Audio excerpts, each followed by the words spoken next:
Y evidentemente los docentes no son el centro de una reforma educativa, pero son los que la tienen que llevar a cabo y hay que oírles.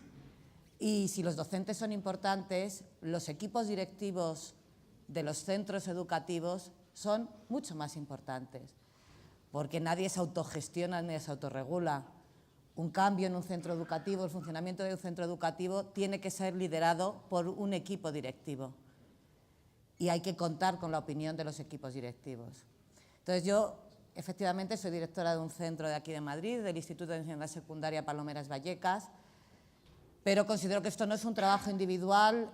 Pertenezco a una asociación de directores de la Comunidad de Madrid, una asociación de directores mayoritaria, integramos al 80% de institutos de Madrid, pero al mismo tiempo no nos gusta conocer nuestra idea tampoco y centrarnos en nuestros problemas de Madrid, que son muchos, sino que además estamos federados a nivel nacional y pertenecemos a FEDADI, que es la federación de todas las asociaciones de directores del Estado.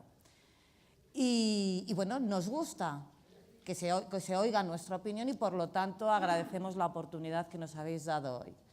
Ana, la verdad es que nos has dejado, Luis, tú y yo creo que nos podíamos ir a tomar un café porque nos lo han dicho todo. Entonces nos vamos a ajustar a los tiempos porque nos van a dejar muy poquito que decir, porque la verdad es que prácticamente se ha dicho todo en las anteriores intervenciones. Desde luego, el título de nuestra mesa pues lo dice todo. La educación es un servicio público para todos. Es a través de la educación como se pueden resolver los problemas que tenemos en nuestra sociedad actual, no se nos tiene que olvidar. Y los tenemos muchos ahora mismo. Y ahora mismo el sistema educativo tiene que dar respuesta a ello. Y tiene que proporcionar a todos los jóvenes la formación necesaria, pero la formación necesaria en el ámbito profesional, pero también en el ámbito personal. Y además, a nadie se le tiene que escapar, y menos en la situación actual que estamos viviendo, que no todos los alumnos tienen las mismas posibilidades, en absoluto. Y sobre todo lo conocemos aquellos que trabajamos en barrios más desfavorecidos. Y es el sistema educativo el que tiene que hacer que desaparezcan esas desigualdades, el que tiene que conseguir que todos esos alumnos, pese a los problemas de origen y de situación social que tengan, no estén abocados al fracaso escolar, al abandono, y que bueno, pues puedan obtener un éxito dentro del sistema educativo. Y desde luego trabajo en la enseñanza pública, bueno, desde siempre, y creo, vamos, estoy convencida que la enseñanza pública es el instrumento para hacer efectivo ese derecho a la educación de todo el mundo y que se haga en condiciones de igualdad, integrando además en esa enseñanza pública toda la diversidad que actualmente tenemos en las sociedades modernas. Y si partimos de eso y analizamos el proyecto de reforma educativa o la ley de calidad que nos presentan, pues hace aguas por todos los sitios. Desde luego, no da respuesta a esta idea de que la enseñanza tiene que ser un servicio público para todos. Y daré algunas pinceladas, a ver si hay algo que se nos haya olvidado, que es difícil. Pero antes de nada, lo que sí que quiero defender es una idea, y quiero presentar una idea que la ha planteado Ana, que la planteó también antes José Luis, y es que no podemos estar sufriendo continuamente transformaciones, nuevos cambios educativos, nuevos sistemas educativos, y os lo digo como persona que lo sufre, como persona que dirige un centro educativo, que lo sufre, como persona que ha tenido a sus hijas dentro de sistemas educativos cambiantes. No podemos estar sometiendo a la sociedad a un continuo cambio de modelo educativo dependiendo del color político que haya en ese momento en el gobierno. Tenemos que ser capaces de llegar a unos acuerdos mínimos dentro de educación. Me da lo mismo llamarle pacto, me da lo mismo llamarle consenso. Y además yo creo que lo que hay que llegar es a un consenso, a un pacto social y desde la sociedad exigirles a los políticos que lleguen a un pacto político. Es imposible estar continuamente cambiando esto. Y si es imposible para nosotros, yo no os quiero contar mi experiencia de intentar explicar a los padres y a los alumnos cómo van cambiando las cosas y qué es lo que se va ofreciendo a las familias. Yo me acuerdo cuando entró la enseñanza secundaria obligatoria, mis llamadas telefónicas con los padres, cuando hablabas con ellos por teléfono, eran mundiales. Pero mi hijo, ¿qué va a estudiar? Eso. ¿Pero qué es eso? Pues da risa, pero es que vamos hablando con siglas. Y si os dais cuenta y veis la evolución que ha habido en los últimos años, ha sido de locos. O sea, ha habido años en que nosotros empezamos a explicar a los padres qué es lo que van a tener sus hijos al curso siguiente y a los alumnos que van a quedar al curso siguiente, y no sabemos qué es lo que tenemos que explicarles. Un curso académico se empieza a organizar el curso actual y yo exijo a quien sea, a quien tenga responsabilidad dentro de una planificación educativa, que esto no se puede hacer en los despachos, que esto hay que hacerlo con tiempo, hay que llegar a unos acuerdos mínimos y hay que ofrecerle a la sociedad una idea clara de dónde está metido y no estar sujetos a vaivenes políticos.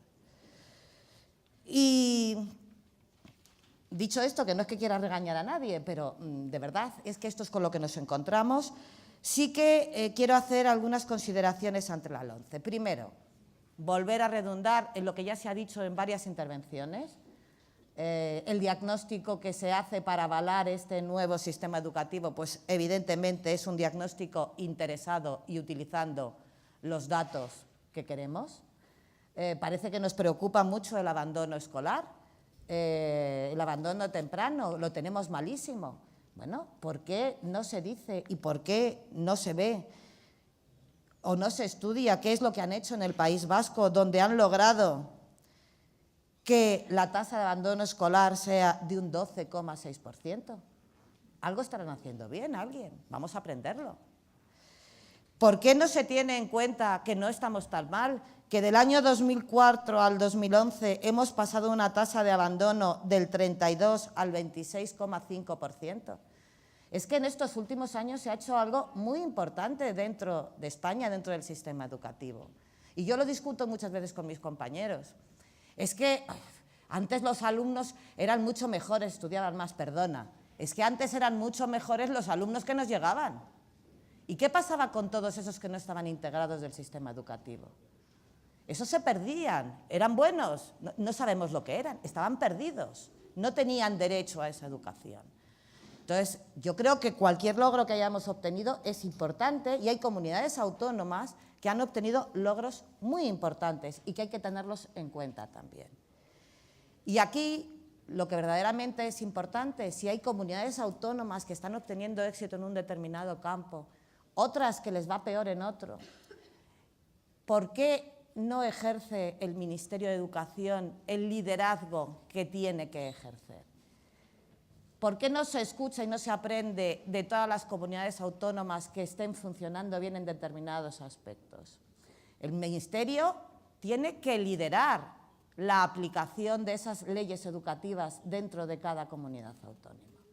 No puede suceder lo que ha sucedido en estos últimos años, que en determinadas comunidades autónomas que están aquí situadas, y no voy a dar nombres, se ha estado incumpliendo la normativa estatal y las normativas básicas una vez tras otra, y lo hemos estado denunciando desde FEDAD y desde además se ha denunciado y no se ha hecho nada. O sea, en Madrid se ha estado incumpliendo la normativa continuamente y desgraciadamente muchas de esas cosas que se han estado incumpliendo y que se han puesto en marcha en Madrid, releyendo el anteproyecto, las he visto reflejadas ahí. El Ministerio, sea del color que sea, me da igual, si tiene una ley tiene que sacarla adelante y las comunidades autónomas las incumplen, tiene que hacerlas cumplir. No se puede dejar que trabajen y que funcionen a su libre albedrío, porque sucede lo que está sucediendo en determinadas comunidades autónomas.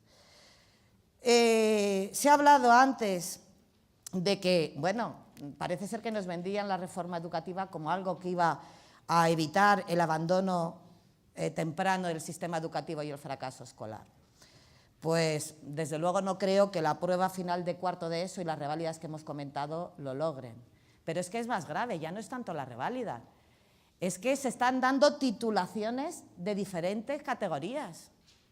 Va a haber titulaciones de alumnos de secundaria de los guays, según ellos de los guays. Yo desde luego no creo que el ir por la vía de la universidad sea la vía maravillosa. Pero hay titulaciones de secundaria para alumnos que quieran ir a la universidad, titulaciones de secundaria para alumnos que quieran ir a bachillerato. Vamos a ver, el título de secundaria es un título básico que tiene que tener todo ciudadano. No tiene ningún sentido hablar de titulaciones de diferentes categorías. El título tiene que ser único y además un sistema educativo que se precie tiene que apostar porque ese título lo tenga todo el mundo. ¿Cómo puede aparecer en una ley educativa que hay vías muertas, que hay alumnos que en un determinado momento se les envía a una formación profesional básica que no va a permitirles titular? Porque le estamos enviando a vías que tienen difícil titulación, que van a pasar por el sistema educativo y no van a obtener más que una cualificación profesional, no van a tener el título de secundaria que va a ser lo mínimo. Y además, bien, estamos diciendo, y creo que es algo válido, que tenemos que trabajar por competencias. ¿Cómo se va a evaluar por competencias en una reválida externa? ¿Cuál es el trabajo de los equipos docentes? No tiene ningún sentido. Y por último, y me voy corriendo, yo toda mi vida he trabajado en institutos de formación profesional. Y señores, a mí esta ley me vuelve a la ley 70. La FP es para los que no valen y los que valen a bachillerato. Y yo personalmente me niego a eso. Llevo toda mi vida trabajando en FP, se ha hecho mucho estos últimos años en FP y yo creo que no podemos permitir que nos vuelvan a historias antiguas, historias ya abandonadas. Y ahora me meto contigo. Adelante. Los conciertos educativos. Tiene razón, José Luis, hay que abordar el tema de los conciertos educativos. No todos los conciertos educativos son iguales, pero hay conciertos educativos que se están dando, que están dando fondos públicos a entidades que lo que están haciendo, por ejemplo, es adoctrinar al alumnado. Y eso no se puede permitir. Y ya que en una ley aparezca recogido que se van a dar fondos públicos a centros que van a separar a los alumnos por sexos, me parece que es, hablando coloquialmente, de juzgado de guardia. ¿De acuerdo? Bueno, he procurado ser lo más breve posible y luego ya si tenéis alguna pregunta pues ya la responderé. Muchas gracias.